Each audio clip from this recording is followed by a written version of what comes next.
Bem-vindo ao canal do Valmer França, que você encontra literatura reformada, literatura clássica e literatura cristã. Bem, nesse primeiro vídeo eu trago aqui para vocês um clássico da literatura cristã, ali do século XVI, O Peregrino, de John Bunyan. John Bunyan foi um puritano, inglês, e esse livro ele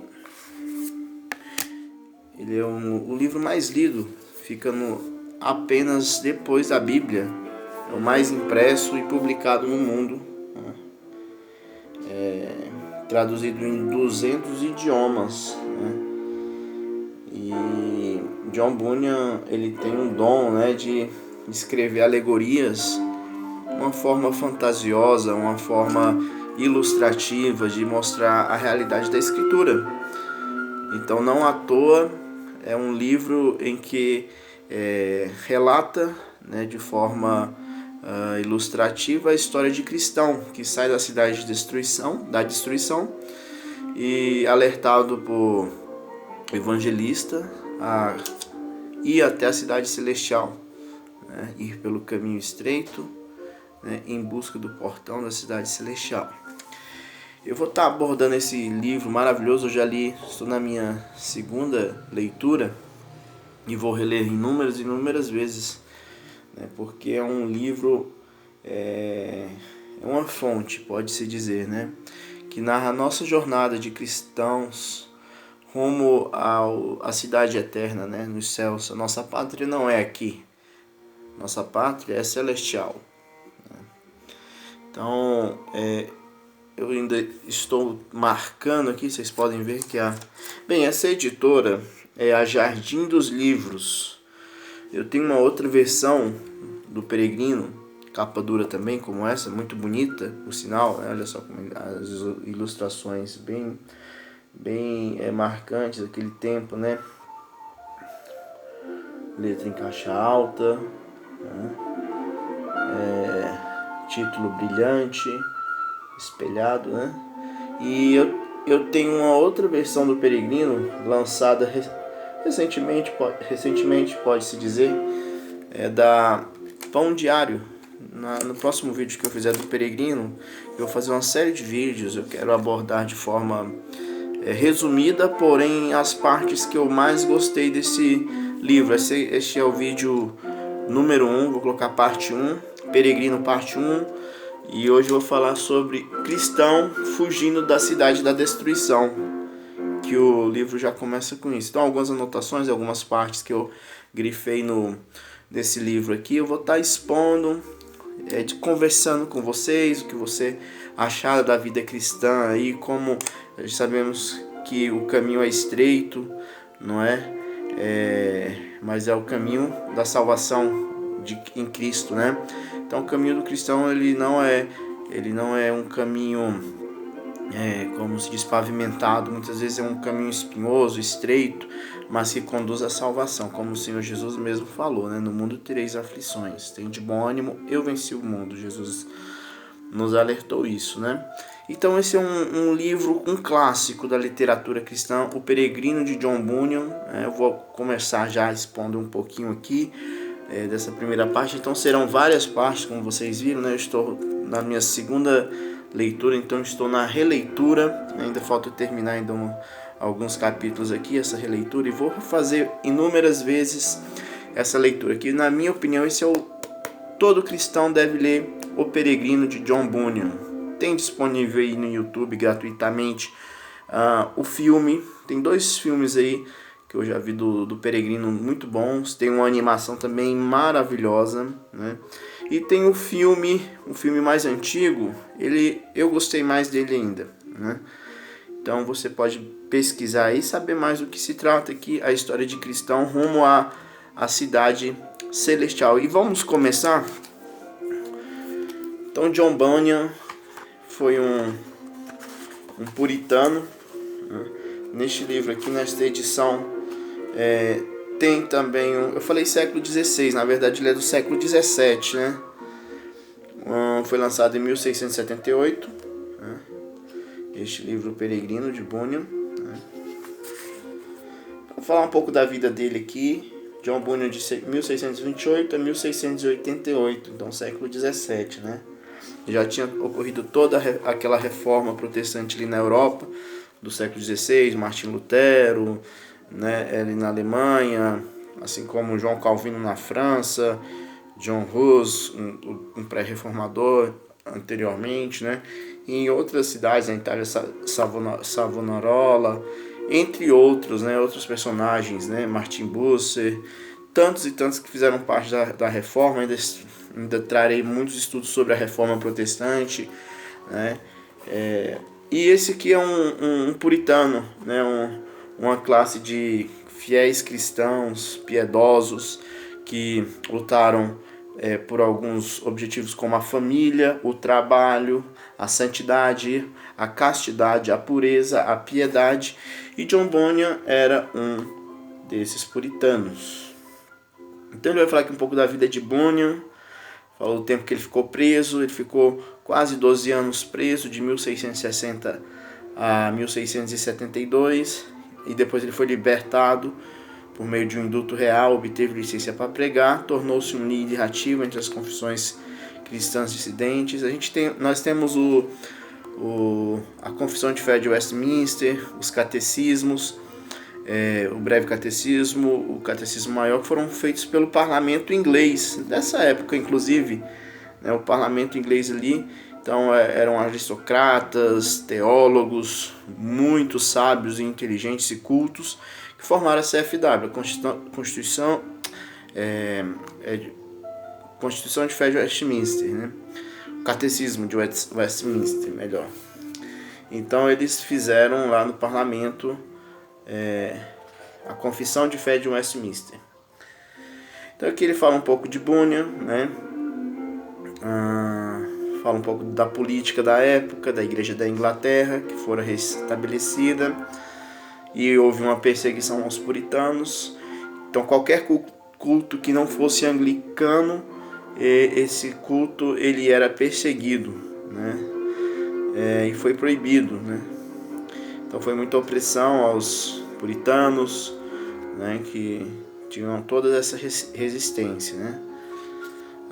Então a restauração da Inglaterra foi cruel. Centenas de pessoas foram executadas e muito mais tiveram sua saúde arruinada por longos períodos nas masmorras imundas e superlotadas, como o caso de Bunyan, que foi preso aí quase 12 anos, como eu já mencionei.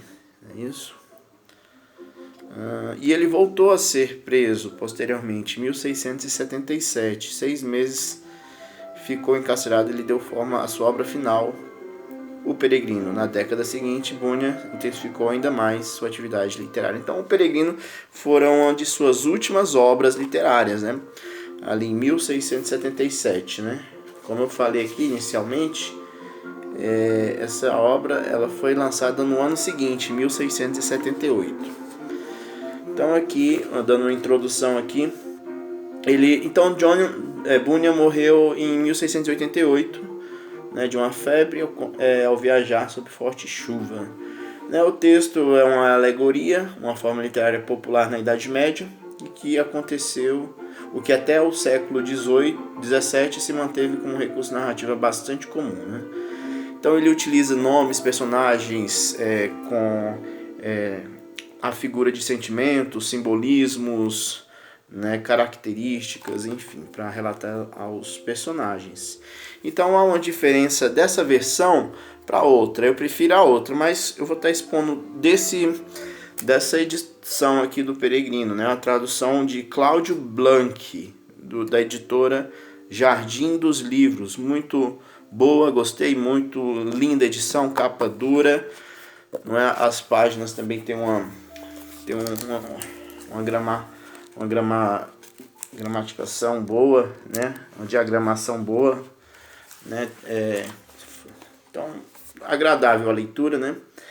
A tradução, como eu falei, traz o texto integral do Peregrino, né, em busca de preservar sua clareza e o poder cativante de sua narrativa.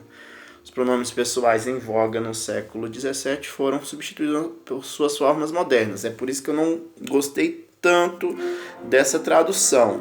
Ele altera um pouquinho o nome dos personagens, que na minha opinião dá um efeito não tão legal quanto o outro. Eu poderia estar fazendo do outro, mas como eu fiz a marcação nesse livro aqui, eu vou estar trazendo aí esses são os primeiros vídeos que eu faço aqui do canal, né? Então, primeiro eu falei sobre a Bíblia, como eu disse, a Bíblia é acima, superior, é mestre, ela é o guia de regra de fé e prática do cristão, né? É o livro mais vendido. E segundo, temos aqui o clássico Peregrino de John Bunyan. Por isso que eu vou fazer a exposição de forma resumida. Cada um vai ter muitas partes, porque são, como vocês podem ver aqui, várias marcações, as que eu joguei os episódios mais interessantes, né? Mas aqui é um oceano que você pode mergulhar e você vai ver, vai se reconhecer na situação em que cristão se encontra naquele momento. Em cada local que ele vai tem um nome, os locais, as pessoas que ele encontra, assim como nós na vida cristã, né, nós nos deparamos com poços, vales, montes, castelos, penhascos, lamaçais, pedregulhos, feiras, como tem a Feira da Vaidade, a gente vai ver bem posteriormente, e lugares aprazíveis também, como planícies, campos, riachos, calmarias. Então essa é a vida cristã, altos e baixos, sempre, né? Mas sempre com o alvo que é a porta da cidade celestial, né? O caminho, como a gente vai ver agora, eu já vou falar agora essa primeira parte, já dando início aqui ao livro. Então essa aqui foi a tradução, como eu disse, de Cláudio Blanc, né? Uma tradução atualizada e fiel. Eu prefiro a outra tradução da edição Pão Diário, mas vamos usar essa aqui, tá? Ok. Então tá, aqui você tem uma figura do Bunyan, bem clássica essa figura, ele debruçado ali num livro, escrevendo, né? Numa folha ali de papel, escrevendo uma de suas ilustrações, né? Parece que ele está dormindo, né? E a alegoria é isso, é um sonho, é uma figura de imaginação, tá? Aí ele começa com uma poesia, ela é muito extensa, eu não vou ler essa poesia, eu vou pular já para a parte aqui da introdução já do primeiro capítulo, ao primeiro capítulo. Tem essa figura, olha só, ele está com um peso ali, um trapo amarrado às suas costas, tipo uma mochila, percebe? Então essa aí é a imagem clássica do peregrino, né? Inclusive essa primeira aqui na capa mostra também, ó, ele com um peso aqui nas costas amarrado. Esse peso representa o pecado que nós carregamos desde que nascemos. E no primeiro capítulo, eu vou botar o título assim: Peregrino parte 1, cristão foge da cidade da destruição. Olha só, começa sempre com o capítulo com a letra capitular. Tá vendo aí? Então eu vou ler aqui. Ao caminhar pelo deserto deste mundo, eu gosto demais dessa introdução. Ao caminhar pelo deserto deste mundo, cheguei a determinado lugar onde havia uma cova. E a gente vai tendo várias notinhas de rodapé. Ele fala aqui em cova, por exemplo. No simbolismo cristão, a cova ou caverna representa uma fonte espiritual. Exemplos são a manjedoura em que Jesus nasceu no interior de uma caverna, e também João, o evangelista, recebeu suas visões do Apocalipse numa caverna em Patmos. Então você sempre vai ter notinhas, né? Você vai ter subscritos com números e notinhas de rodapé relacionadas a esses subscritos. Lá deitei-me para dormir, e enquanto dormia tive um sonho. Então tudo é um sonho, por isso trata-se de uma alegoria, né? Personagens com nomes de sentimentos ou características físicas próprias de cada um, então daí uma alegoria.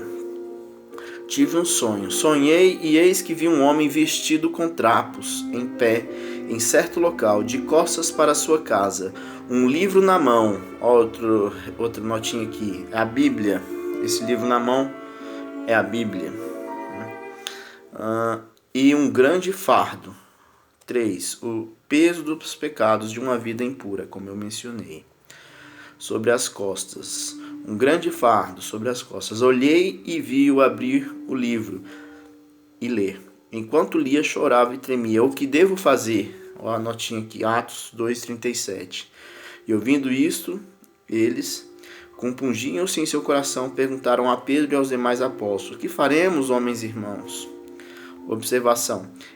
Este e outros trechos citados da Bíblia têm como referência a edição de 1987 da Sociedade Bíblica do Brasil, tradução de João Ferreira de Almeida.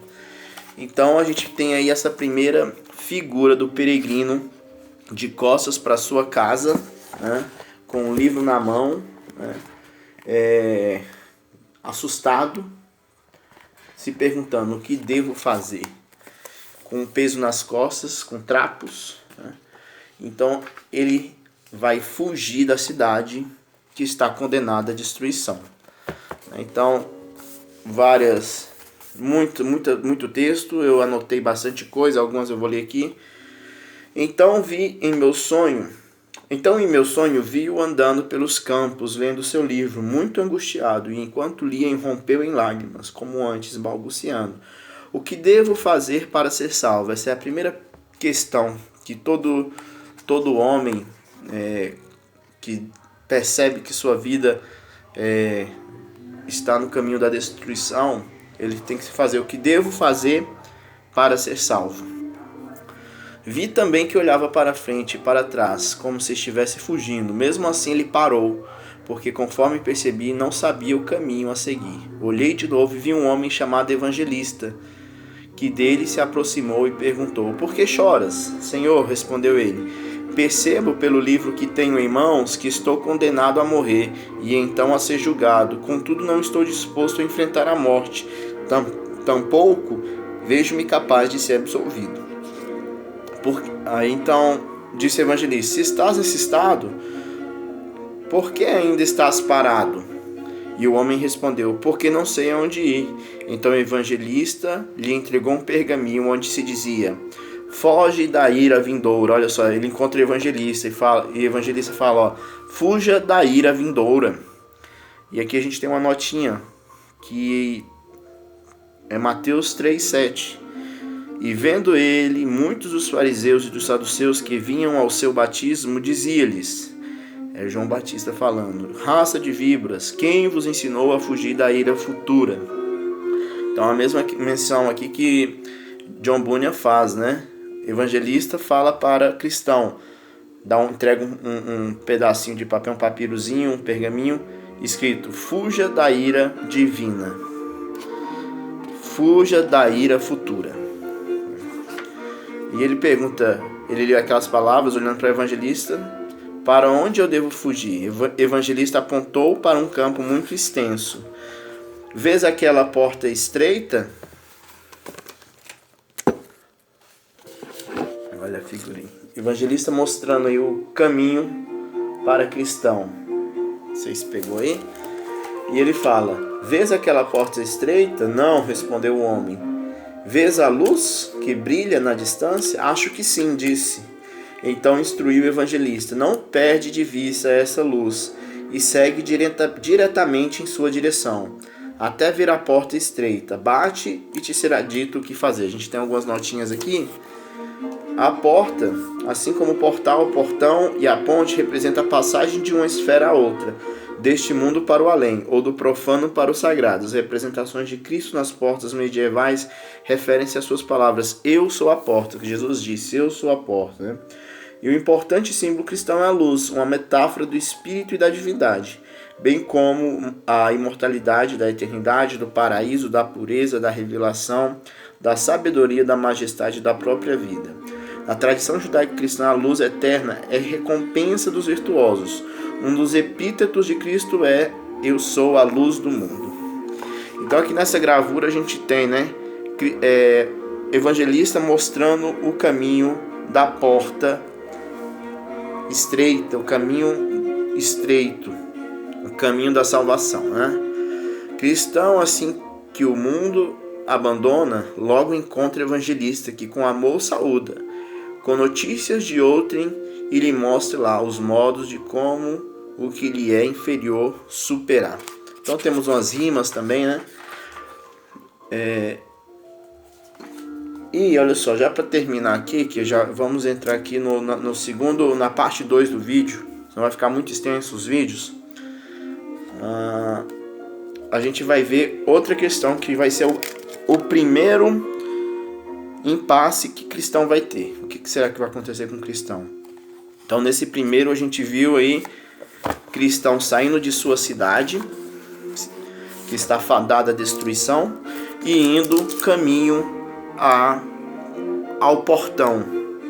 O evangelista fala: fuja da ira futura. Lhe entrega um pergaminho escrito: fuja da ira futura. Para onde eu devo ir? Vês aquele portão onde há uma luz? Você deve ir para lá. Bate lá e lhe será aberto, e lhe será dito o que fazer. Então essa é a primeira parte do vídeo. E até a próxima. Teremos ainda muitos e muitos e muitos. Sei que vai demorar um pouco até concluir, porque realmente, e é porque eu tentei ser bem breve. Olha só como eu vou ser breve. Cada um desse aqui vai ser um capítulo aí, uma parte do vídeo sobre o peregrino. Leia o peregrino, leia com o coração aberto, que é o caminho que você deve seguir. Assim como o evangelista falou para cristão, eu digo que o peregrino é a vida do cristão verdadeiro. O cristão que tem um coração realmente como diz Jesus: aquele que deseja vir a mim deve negar a si mesmo, tomar a sua cruz e seguir-me. Esse é o norte do cristão, o peregrino. Leia, acompanhe os vídeos, estou apenas iniciando aqui com o peregrino, parte 1. Cristão foge da cidade da destruição. Até a próxima, se Deus quiser.